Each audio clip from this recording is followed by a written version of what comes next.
Something you may have missed over the holidays, but it was big news. Of course, voters approved voter ID back in 2018, and that was supposed to start during the 2020 election, but a federal judge has blocked it. Your reaction? It's outrageous, and this continues to be liberal judges who are trying to, throw out the will of the people. This was a constitutional amendment that was passed by millions of people in this state, and I don't know why Democratic judges and the Democratic Party is so against showing an ID when I'm not sure who doesn't have an ID. If you don't have an ID, that's the bigger problem, because that is a basic civil right to have an ID, because it gives you access to so many resources and services. But I don't know why you wouldn't want your vote to matter and to know exactly who's voting in every single election. So I don't know why one judge thinks they can overrule an entire state's majority. That's sort of the system that we have in place and works both ways, whether it's a Republican or a Democrat behind the bench. Right. What are your thoughts? Do you think this is good news for voters? I do think it's good news for voters. I mean, I do agree that, to have a license is a basic right, and you should have it to access whatever things you need. But I also think that not everyone does have a license, and so, or an ID in general.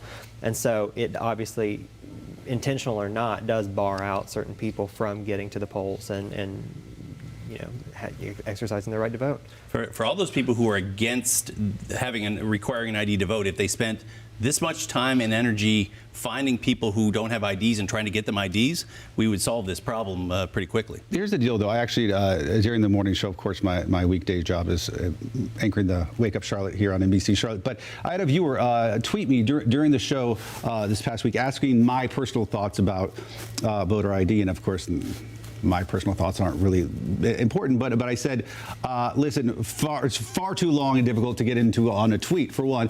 And for two, I said, honestly, if I'm being honest with you, I don't really trust either party's motivation when it comes to voter ID, because you could look at Democrats and you could say this disproportionately affects their base, and so that's why they are most concerned about. And you could look at Republicans and say, hey, can we all agree asking for voter ID is not a big deal? But then you say, voter fraud's not really a big issue. You don't know until you're required to show ID. You don't know how many people were actually voting illegally if you don't actually check to see. But that's why we have data and research and science for it, and all of that says it's not a problem. So you're saying no, only if you have someone who's standing at the polling place to say, no, you're not who you say you are.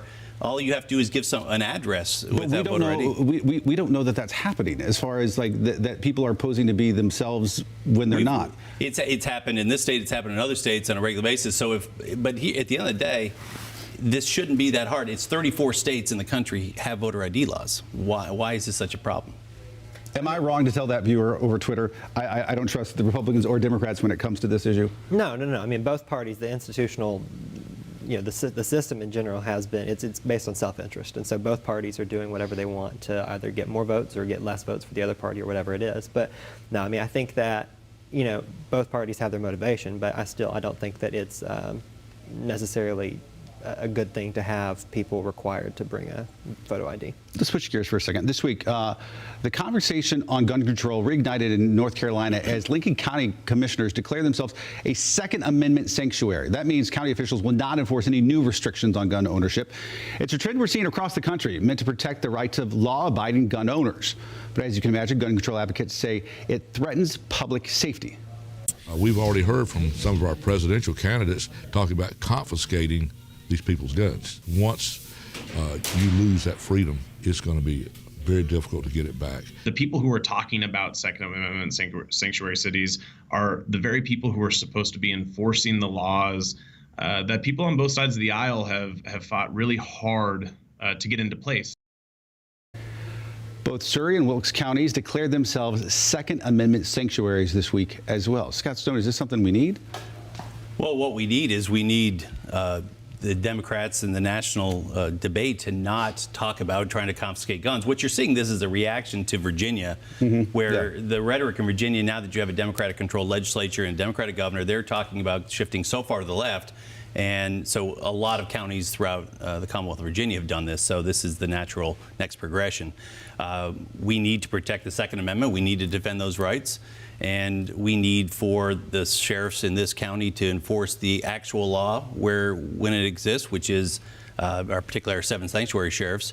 And so it's so unfortunate that some of these sheriffs pick and choose which laws that they want to enforce and whether or not they cooperate with ICE. This is a slightly different issue, but it's still the same things of the law is the law, and in the Second Amendment is the Second Amendment, and it shouldn't be trampled on. But then the point you were just making, though, I feel like goes either way. If you're a sanctuary city, or if you're, in this case, a sanctuary county, when it comes to gun rights or gun control, it basically comes down to, will municipalities follow the law? Sometimes it falls down on your side of the aisle. Sometimes it falls down on your side of the aisle. But I mean, that's what we're basically talking about here.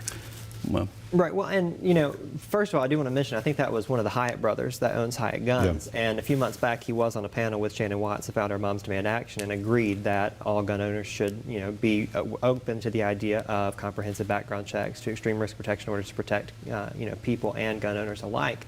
But that aside, I mean, it's after reading the text of the resolution, they pretty much are. It goes into a matter of preemption. It's saying that if we as a county commission don't agree with a federal or state law that has anything to do with guns, that we might choose not to enforce it, and that's not their job. I mean, it goes into the sheriffs as well. Is that it depends on if it's a state or a federal law. Sure, I mean, people should. The counties are supposed to uphold those laws.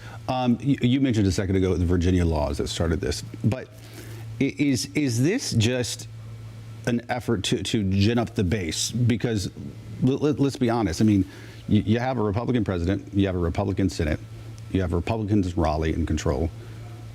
If you're a county here in North Carolina, what is all this for?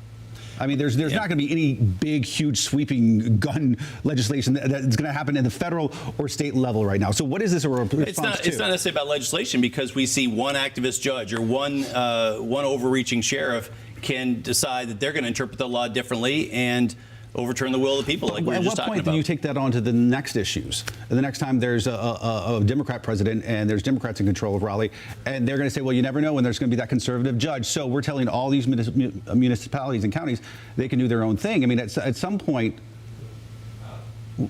how far do you take this? This really comes down to, there's a lot of people throughout this state and a lot of people throughout this country who are concerned that the government's going to overreach, and they're gun ownership is a tradition in their families or in their communities, and it's part of their culture in a very safe and historic way for them. Sure. And they don't want that taken away. I'm confused about where the worry comes from when you have a government that is now controlled by Republicans right now. I guess is what I'm slightly confused about. But anyway, we've got more to talk to, including Iran, on the other side of this break.